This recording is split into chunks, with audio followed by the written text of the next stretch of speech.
क्या धर्मेंद्र अब हमारे बीच नहीं रहे? यह सवाल पिछले कुछ दिनों से हर तरफ घूम रहा है। लोग आपस में यही पूछते नजर आ रहे हैं कि आखिर सच्चाई क्या है।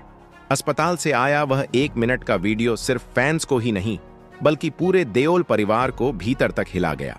अब हर किसी के मन में शंका है कि क्या परिवार वाकई दुनिया से कुछ छिपा रहा है। लेकिन दोस्तों, सच तो यह है कि धर्मेंद्र की जिंदगी और विवादों का रिश्ता नया बिल्कुल नहीं है।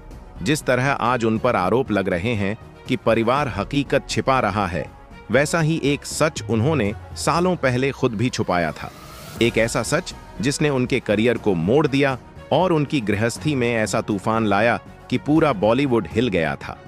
इस वीडियो में हम उसी छुपे सच की तरफ बढ़ेंगे, मगर उससे पहले जान लेते हैं उस लड़के की कहानी जो एक छोटे से गांव से निकलकर पूरे देश का हीमैन बन गया। 8 दिसंबर 1935 पंजाब के फगवाड़ा जिले के एक साधारण से गांव में एक बच्चे का जन्म होता है। नाम रखा जाता है धर्म सिंह देओल। घर का माहौल बिल्कुल सादा था। पिता सरकारी स्कूल में हेडमास्टर, मां सादगी से घर संभालने वाली। न शोर शराबा न तामझाम, बस मेहनत, ईमानदारी और अनुशासन की सीख। सबको उम्मीद थी कि मास्टर जी का बेटा पढ़ाई में नाम कमाएगा, अच्छी नौकरी करेगा और गांव की इज्जत बढ़ाएगा। लेकिन धर्मेंद्र के दिल में कुछ और ही चल रहा था। स्कूल की घंटियों और किताबों के बीच भी उनका मन सिर्फ फिल्मों में अटक जाता था। गांव में मेले लगते और टेंट के भीतर प्रोजेक्टर पर पुरानी फिल्में चलती तो धर्मेंद्र घंटों वहीं बैठ जाते, मानो वहीं उनकी असली दुनिया हो। हीरो का दर्द सहना, लड़ाई करना और फिर भी हंसते रहना, यह सब उन्हें किसी जादू की तरह खींचता था। चौपाल पर जब ट्रांजिस्टर बजता और फिल्मी गाने आते तो धर्मेंद्र उनमें खो जाते। यह सिर्फ मनोरंजन नहीं था, यह उनका सपना था। वह पर्दे पर दिखना चाहते थे, लोग उनका नाम लें, अभिनय की तारीफ करें। लेकिन तब किसी को अंदाजा भी नहीं था कि गांव का यह सीधा साधा लड़का एक दिन देश का सबसे बड़ा ही मैन कहलाएगा। लेकिन जैसे जैसे सपने बड़े होते हैं, जिम्मेदारियां भी उतनी ही जल्दी कंधों पर आ जाती हैं। घर की आर्थिक स्थिति बहुत अच्छी नहीं थी। पिता की आय सीमित, परिवार बड़ा, इसलिए पढ़ाई बीच में ही रुक गई। धर्मेंद्र को उम्र से पहले ही समझदार बनना पड़ा। उधर पंजाबी परिवारों में जल्दी शादी का रिवाज भी था, तो साल 1954 आते आते परिवार ने बिना ज्यादा पूछे उनकी शादी तय कर दी। घर में हलचल शुरू हो गई। खुद धर्मेंद्र भी समझ नहीं पा रहे थे कि जिंदगी उन्हें किस मोड़ पर ले जा रही है। दुल्हन थीं प्रकाश कौर, पूरी तरह घरेलू, शांत और सादगी में पली लड़की। न फिल्मों का शौक, न किसी दिखावे का चाव। शादी अरेंज थी, दोनों एक दूसरे को अच्छी तरह जानते भी नहीं थे। उन दिनों यही होता था, पहली बार ठीक से चेहरा शादी के दिन ही दिखता था। शादी के बाद जिम्मेदारियां और बढ़ीं। धर्मेंद्र खेतीबाड़ी में पिता का हाथ बंटाने लगे, फिर छोटे मोटे काम और रेलवे की नौकरी। सुबह से रात तक यही दिनचर्या बन गई। लेकिन थके शरीर के बावजूद शाम होते ही चौपाल पर पहुंच जाते, जहां फिल्मी किस्से हवा में उड़ते थे। वहीं बैठकर अंदर की बेचैनी बढ़ती जाती थी। उन्हें लगता था कि जिंदगी निकल रही है और अगर अभी सपने का पीछा नहीं किया तो जिंदगी भर पछतावा रहेगा। फिर आया फिल्म फेयर टैलेंट हंट 1958। पूरे देश से तस्वीरें भेजी जा रही थीं और दोस्तों की सलाह पर धर्मेंद्र ने भी अपनी फोटो भेज दी। चयनकर्ताओं ने उन्हें बुलाया। यही खबर सुनकर उनके भीतर की आग और तेज हो गई। घर में प्रतिक्रिया मिली जुली थी। पिता ने डांटा, पढ़ाई छोड़ दी, शादी कर ली, अब एक्टिंग के पीछे क्यों भाग रहे हो? मां परेशान थीं कि बड़ा शहर कैसे संभालेगा। लेकिन धर्मेंद्र के सपने ने उन्हें पीछे हटने नहीं दिया। उन्होंने ठान लिया कि अब बस आगे बढ़ना है। फिर शुरू हुआ मुंबई का सफर। गांव का शर्मीला लड़का जब मुंबई की चमक दमक में आया तो उसे जल्दी ही एहसास हुआ कि यहां बिना पहचान या पैसे के टिकना बेहद कठिन है। स्टेशन की भीड़ देखकर ही घबरा गया था, पर हिम्मत नहीं हारी। एक छोटे से कमरे में रहकर काम ढूंढना शुरू किया। कमरा इतना छोटा था कि खड़ा होना भी मुश्किल। गर्मी में पंखा ठीक से नहीं चलता था। सुबह से शाम तक स्टूडियो के चक्कर, गार्ड पहचानता भी नहीं था। कई बार दरवाजे से ही लौटा देते थे। पैसा इतना कम था कि कई रातें भूखे पेट गुजरती थीं। लेकिन उम्मीद कभी नहीं टूटी। उन्होंने सेट पर जाकर शूटिंग देख देख कर सीखा। कैमरे, लाइटें, डायलॉग, सब कुछ। धीरे धीरे छोटे मोटे रोल मिलने लगे। भीड़ में खड़ा आदमी, बैकग्राउंड में चलता इंसान। फिर 1960 में मिला पहला बड़ा मौका, दिल भी तेरा हम भी तेरे। फिल्म सुपरहिट नहीं हुई, लेकिन धर्मेंद्र की आंखों की सादगी और उनकी स्क्रीन प्रेजेंस ने सबका ध्यान खींच लिया। सबने महसूस किया यह लड़का अलग है। इसके बाद शुरू हुआ उनका असली संघर्ष। फिल्में तो मिल रही थीं, लेकिन हर फिल्म हिट नहीं होती थी। कुछ बुरी तरह फ्लॉप हो जाती, कुछ ठीक ठाक चल जाती। कई बार ऐसा होता कि महीनों तक कोई काम नहीं मिलता और कभी एक साथ 2-3 फिल्मों की शूटिंग करनी पड़ती। लोग उन्हें एक हैंडसम चेहरे के तौर पर देखते थे, लेकिन धर्मेंद्र सिर्फ हीरो बनकर रह जाना नहीं चाहते थे। उनका इरादा एक्टर बनने का था। यही वजह थी कि उन्होंने हर तरह की भूमिकाएं पकड़कर सीखने की कोशिश की। कभी गांव का सीधा साधा लड़का, कभी रोमांटिक हीरो, तो कभी ऐसा गुस्सैल इंसान जिसके भीतर दर्द दबा हो। इसी दौरान उन्हें अनपढ़ और हकीकत जैसी फिल्में मिलीं। इन फिल्मों में उनके अभिनय को खूब सराहा गया। दर्शकों ने पहली बार महसूस किया कि यह लड़का सिर्फ सुंदर चेहरे का नहीं, बल्कि असली टैलेंट का धनी है। धीरे धीरे इंडस्ट्री भी यह समझने लगी कि धर्मेंद्र कैमरा ऑन होते ही किरदार में उतर जाते हैं और किसी भी सीन को असली भावना के साथ निभाते हैं। लोगों को महसूस होने लगा था कि यह सिर्फ लुक्स वाला हीरो नहीं, बल्कि हर तरह की भूमिका निभाने वाला मजबूत कलाकार है। फिर आया वो साल जिसने उनकी किस्मत बदल दी, 1966। फूल और पत्थर रिलीज हुई और इतनी बड़ी हिट साबित हुई कि धर्मेंद्र रातों रात सुपरस्टार बन गए। सिनेमा घरों के बाहर टिकट की लाइनें लगने लगीं। गांव शहर हर जगह उनके पोस्टर टंगने लगे। फिल्म फेयर में सर्वश्रेष्ठ अभिनेता का नामांकन मिला और उसके बाद फिल्मों की लाइन लग गई। लेकिन करियर की चमक के बीच उनकी निजी जिंदगी भी बदल रही थी। उस समय तक उनकी पत्नी प्रकाश कौर पंजाब में थीं, बच्चों के साथ। धर्मेंद्र मुंबई में संघर्ष कर रहे थे और घर में प्रकाश अकेले सब संभाल रही थीं।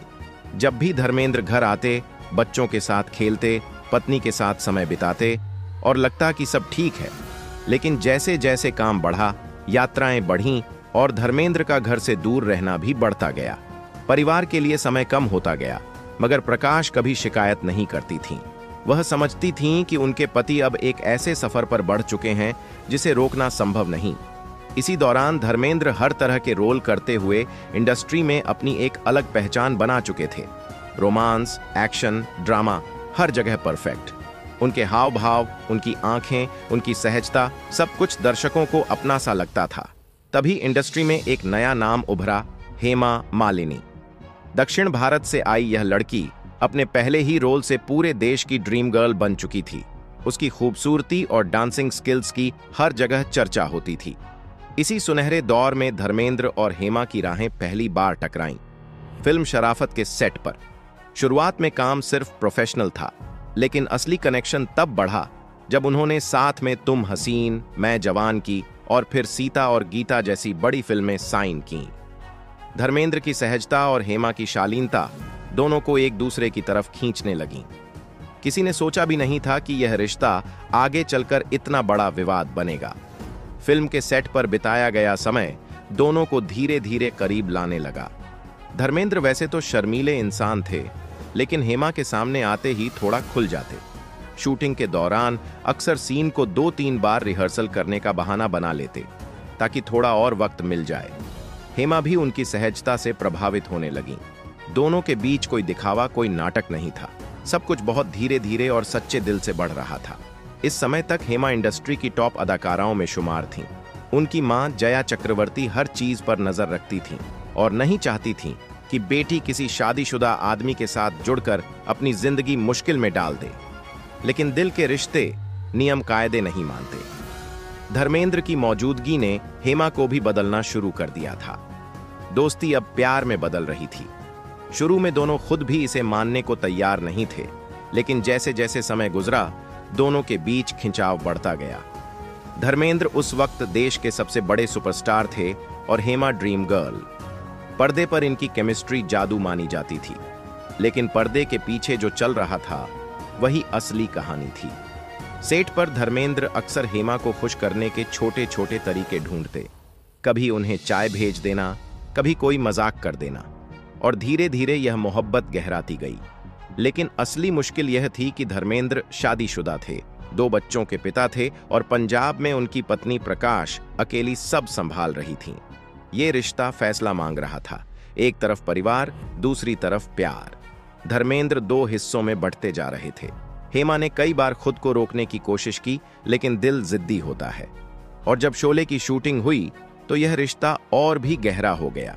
रोमांटिक सीन के दौरान धर्मेंद्र जानबूझकर रिटेक लेते ताकि हेमा के साथ कुछ और वक्त बिताया जा सके। अब यह रिश्ता छुपाना मुश्किल होने लगा था। हेमा की मां जया चक्रवर्ती पूरी तरह खिलाफ थीं। उन्होंने बेटी को समझाया कि यह रास्ता खतरे से भरा है, लेकिन प्यार तर्क नहीं सुनता। धर्मेंद्र ने भी मां को मनाने की कोशिश की। एक बार तो फूलों की बड़ी टोकरी लेकर हेमा के घर पहुंचे, सिर्फ यह दिखाने कि उनका इरादा साफ है। लेकिन मां का दिल नहीं पिघला। उधर पंजाब में प्रकाश कौर सब समझ चुकी थीं। उन्होंने न मीडिया में कुछ कहा, न घर को छोड़ने की बात। वह चाहती थीं कि परिवार टूटे नहीं। और यहीं से धर्मेंद्र और हेमा की प्रेम कहानी में सबसे बड़ा तूफान आया, क्योंकि उस समय भारत में हिंदू विवाह अधिनियम यह साफ कहता था कि पहली पत्नी की अनुमति के बिना दूसरी शादी मुमकिन नहीं है। यानी अगर धर्मेंद्र हेमा से निकाह करना चाहते तो या तो उन्हें तलाक लेना पड़ता, जो प्रकाश कौर किसी भी हाल में मानने को तैयार नहीं थी, या फिर ऐसा रास्ता चुनना पड़ता जिसकी किसी ने कल्पना भी नहीं की थी। आखिरकार 1979 में धर्मेंद्र और हेमा ने वही कदम उठा लिया जिसने पूरे देश को हिला दिया।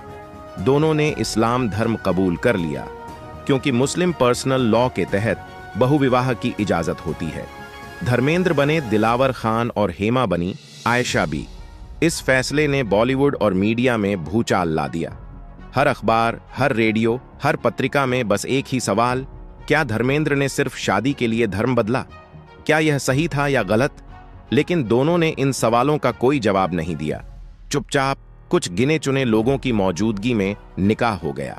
न कोई शोर, न कोई तमाशा, बस एक नया रिश्ता जन्म ले चुका था। हेमा ने बाद में एक इंटरव्यू में बताया कि उनके लिए धर्म परिवर्तन कोई धार्मिक फैसला नहीं था, बल्कि एक कानूनी औपचारिकता थी, ताकि समाज और कानून उनके रिश्ते के बीच न आए।